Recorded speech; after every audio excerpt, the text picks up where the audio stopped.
Hi పిల్లలు, ఇవాళ మనం నిజమైన సంతోషం కథ ఏంటో తెలుసుకుందాం. ఏడార్థం క్రితం పప్పు తండ్రి కుటుంబ అవసరాల కోసం నగరంలో ఒక వడ్డీ వ్యాపారి నుంచి 20,000 రూపాయలు అప్పు తీసుకున్నాడు. ఆ వడ్డీ వ్యాపారి కలప వ్యాపారం చేస్తూ ప్రజలకు అప్పు రూపంలో డబ్బులు ఇచ్చేవాడు. ఎవరైనా గడువు ముగిసేలోగా బకాయిని చెల్లించకపోతే, చూడు మీ పొలంలో చందనం చెట్లు ఉన్నాయి, నీవు తెలివైనవాడివే కదా, నేను చెప్పిన దాన్ని ఇప్పటికే గ్రహించి ఉంటావు, ఇప్పుడు చెప్పు వాటికి నేనెంత చెల్లించాలి, ఆ విధంగా నీ అప్పుభారం కూడా తీర్చుకోవచ్చు అనుకుంటాను అని బేరం పెట్టేవాడు. పప్పు తండ్రి తీసుకున్న రుణం కూడా అలాగే కొండెక్కసాగింది. పెరిగి పెరిగి అది ఇప్పటికీ 60,000 రూపాయలకు చేరుకుంది. తీసుకున్న రుణం చెల్లించవలసిందిగా వడ్డీ వ్యాపారి అతడికి చాలాసార్లు గుర్తు చేశాడు. అయితే పప్పు నాన్న ఆ మొత్తం చెల్లించలేకపోయాడు. అతడికి కొంత పొలం ఉంది. దాంతో అతడు కుటుంబ అవసరాల కోసం సాగు చేసేవాడు. అలాగే అతడి ఇంటి ముందు 150 సంవత్సరాల నాటి పెద్ద మర్రి చెట్టు ఉంది. ఈ చెట్టు కూడా పూర్వీకుల ఆస్తిలాగా తయారైంది. కొంతకాలం క్రితం వరద వెల్లువెత్తి అతడి పొలంలోని పంటను మొత్తం తుడిచిపెట్టేసింది. ఇలా జరగకపోయుంటే అతడు చాలా సంతోషంగా ఉండేవాడు. ఈ ఏడు కూడా ఏపుగా పెరిగిన పంటను చూస్తూ అతడిలా ఆలోచించాడు. దేవుడు దయతలిస్తే పంట అమ్మిన తర్వాత నా రుణం మొత్తాన్ని ఒకేసారి చెల్లించేస్తాను, కానీ జరగబోయేది ఎవరికీ తెలియదు కదా. ఒకరోజు ఉదయం వడ్డీ వ్యాపారి బండి పప్పు ఊర్లో ప్రవేశించింది. ఎగుడు దిగుడుగా ఉండే దారి పొడవునా దుమ్ము రేపుకుంటూ అది పప్పు ఇంటికి వచ్చింది. వడ్డీ వ్యాపారిని చూడగానే పప్పు తండ్రి ప్రమాదాన్ని శంకించాడు. వడ్డీ వ్యాపారి క్రూరత్వం అతడికి బాగా తెలుసు. ఇరుగు పొరుగు వారికి వినపడేలాగా తన రుణం తీర్చమంటూ అతడు గట్టిగా అరవకపోతే అదే 10,000 అనుకున్నాడు. కానీ వడ్డీ వ్యాపారి మాత్రం పప్పు నాన్నతో వడవడా మాట్లాడుతున్నాడు. నారాయణ, ఇప్పుడే నాకు రావాల్సిన డబ్బు చెల్లించు. నాకు డబ్బుతో అవసరం ఉన్నప్పటికీ నీ అవసరం కోసం దాన్ని నీకు ఇచ్చాను. అయితే నీవు మాత్రం నా అప్పు బకాయి ఇంతవరకు చెల్లించలేదు. ఇలా మాట్లాడుతూ వడ్డీ వ్యాపారి అసలు విషయానికి వచ్చాడు. ఆ ఇంటి ముందు ఉన్న మర్రి చెట్టు వారిదని అతడికి ముందే తెలుసు. ఈ మర్రి చెట్టుని ఏం చేసుకుంటారు, దాన్ని నాకు ఇచ్చేయండి, మీ రుణం బకాయి తీరిపోతుంది, పైగా మరి దేనికి మీరు గాబరా పడనవసరం లేదు అని అన్నాడు. వడ్డీ వ్యాపారి నోట ఈ మాట వినగానే పప్పు తండ్రి ఒక్కసారిగా ఆశ్చర్యానికి లోనయ్యాడు. ఆ మర్రి చెట్టును అమ్మడం అతనికి ఏమాత్రం ఇష్టం లేదు. కానీ అతడు ఏం చేయగలడు, పైగా తను పరువు పోయే ప్రమాదం కూడా ఉన్నదాయే. పప్పు తోటి విద్యార్థి అఖిల ఈ విషయం వినగానే తానొక పెద్ద పర్వతం కింద కప్పబోడిపోయినట్లు భావించింది. మర్రి చెట్టు లేకపోతే తామంతా ఎక్కడ ఊగులాడాలి మరి? అఖిల ఈ విషయం ప్రీతికి చెప్పగానే ప్రీతి కూడా నమ్మలేకపోయింది. అఖిల ఊరికే చెనుకులేస్తోందని ఆమె భావించింది.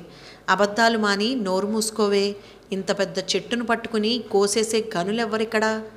గురునాథం ఊడలు పట్టుకుని ఊగేందుకు సమయం లేకపోతే చెట్టు ఎక్కేవాడు. అతడు కూడా ఈ విషయం విని బాధపడ్డాడు. పావురం గూట్లో పెట్టిన 2 గుడ్లు మాటేమిటి? మైనా గూట్లో పాటలు పాడుతున్న చిన్న గువ్వలున్నాయి, వాటి సంగతి ఏమిటి మరి? చెట్టుకు పడుతున్న గతి తెలిసి పిల్లల్లో ప్రతి ఒక్కరూ విచారపడ్డారు. వాళ్ళ హృదయాల్లో బాధ పేరుకుంది. మర్రి చెట్టుకు ఇలాంటి హాని జరగకూడదని వారందరూ భావించారు. పిల్లలే కాదు, పెద్దవాళ్ళు కూడా విచారపడ్డారు. ఎందుకంటే వారికి ఆ చెట్టు అంటే ప్రాణం. మరి ఆ చెట్టు కింద ఆడుకునేవారు పెరిగి పెద్దయ్యారు కూడా. మర్రి చెట్టు మీద నివసించే పక్షులు చెట్టు కింద ఉన్న పిల్లలు విచారంగా ఉండడం గమనించాయి. ఏదో కీడు జరగనుంది, ఏదో ఆపద ముంచుకొస్తున్నట్లుగా పక్షులు ఇప్పటికే అర్థం చేసుకున్నాయి కూడా. పిల్లల ముఖాలు ఎందుకలా నీరసంగా ఉన్నాయి, దేవుడు ఆగ్రహించాడా అని అడిగింది గోరింక. దానికి ఉడత, నేను కూడా మిమ్మల్ని ఈ విషయం అడగాలనుకున్నాను, ఏదో తెలియని ఆందోళనతో నా గుండె కొట్టుకుంటోంది. ఉన్నట్టుండి వడ్డీ వ్యాపారి బండి అక్కడికి వస్తుండడం కనిపించింది. అది సరిగ్గా పప్పు ఇంటి ముందు ఆగింది. దాంట్లోంచి కొంతమంది దిగారు. వారి చేతుల్లో గొడ్డళ్ళు రంపాలు కూడా ఉన్నాయి. పప్పు నాన్న వడ్డీ వ్యాపారి ముందు నిల్చున్నాడు. అతడి ముఖం వాడిపోయింది. అతడు మతిలో లేనట్లుగా కనబడుతున్నాడు. క్షణాల్లోపే మర్రి చెట్టును కోత కోయడానికి వడ్డీ వ్యాపారి వచ్చినట్టు వార్త సుడిగాలిలా పాకిపోయింది. ఆ మాట వినగానే పిల్లలు నమ్మనేనట్లుగా ఒకరి ముఖం ఒకరు చూసుకున్నారు. పప్పుకి బిల్లు అనే స్నేహితుడున్నాడు. అతడు పప్పు కంటే 2 ఏళ్లు పెద్దవాడు. అతడు కాస్త చురుకైనవాడు కూడా. ఉన్నట్టుండి అతడి మనసులో ఒక ఆలోచన తట్టి స్నేహితులతో చెప్పాడు. అదన్నమాట విషయం. పిల్లలందరికీ తెలిసిపోయింది. వడ్డీ వ్యాపారి ఆ మర్రి చెట్టును కోయవలసిందిగా తన మనుషులను ఆదేశించడానికి ముందే ఫళని, రవి, నరేంద్ర, వెంకీ, తిరుమాల్, బాల, లలిత, యమున, వాసుకి, మహేష్, శశి, శశికుమార్, రాజు ఇంకా అనేక మంది పిల్లలు తమ హుండీలతో పాటు తాము దాచుకున్నదంతా బిల్లు పరిచిన బట్టపై పోశారు. కుర్చీలో కూర్చుని ఉన్న వడ్డీ వ్యాపారి జరుగుతున్న తతంగాన్ని మొత్తంగా చూస్తున్నాడు. కొంతమంది హుండీలలో 5 రూపాయలే ఉండగా కొంతమంది హుండీలలో 50 రూపాయల వరకు ఉన్నాయి. కొంతమంది దగ్గర 100 రూపాయల వరకు ఉండగా మరికొందరి దగ్గర అంతకు మించిన డబ్బు ఉంది. అతడు చూస్తుండగానే 3000 రూపాయల డబ్బు పోగైంది. పిల్లలు, ఇది చాలా తక్కువ డబ్బురా, ఇది నాకెందుకు పనికిరాదు చెప్పాడు వడ్డీ వ్యాపారి. మావయ్య, ఈ మర్రి చెట్టును మాత్రం కోతకు వెయ్యకు. నీకు మాట ఇస్తున్నాము. మేం ప్రతి నెల డబ్బు వసూలు చేసి క్రమం తప్పకుండా నీకిస్తాము అని బిల్లు చెబుతూ తన వద్ద పోగుబడిన డబ్బుని వడ్డీ వ్యాపారికి ఇచ్చాడు. పిల్లలందరూ చేతులు జోడించి అతడి ముందు నిల్చున్నారు.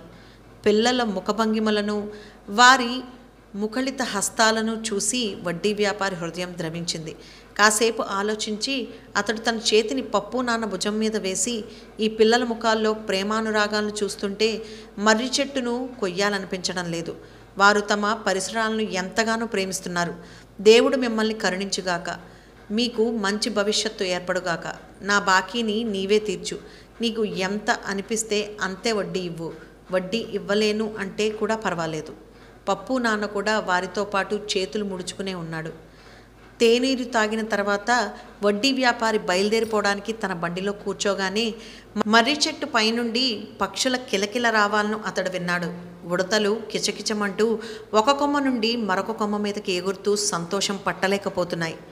పక్షులు పాట పాడుతూ తనకి కృతజ్ఞతలు చెప్తున్నట్టు వడ్డీ వ్యాపారికి అనిపించింది. తర్వాత పప్పు నాన్న పిల్లలతో మాట్లాడుతూ, పిల్లలు, మర్రి చెట్టుని నిజంగా మీరే కాపాడారు. మీ రుణం ఎప్పటికీ తీర్చుకోలేనన్నాడు. పిల్లలంతా మర్రి చెట్టు కిందకి చేరి గంతులేసాగారు. మర్రి చెట్టు తలెత్తుకుని నిలబడి ప్రశాంతంగా చూస్తూ మందహాసం చేయసాగింది. చూసారా పిల్లలు, నిజమైన సంతృప్తి అంటే ఏంటో? ఈ కథ కనుక మీకు నచ్చినట్టయితే లైక్ చేయండి, షేర్ చేయండి, సబ్స్క్రైబ్ చేయండి.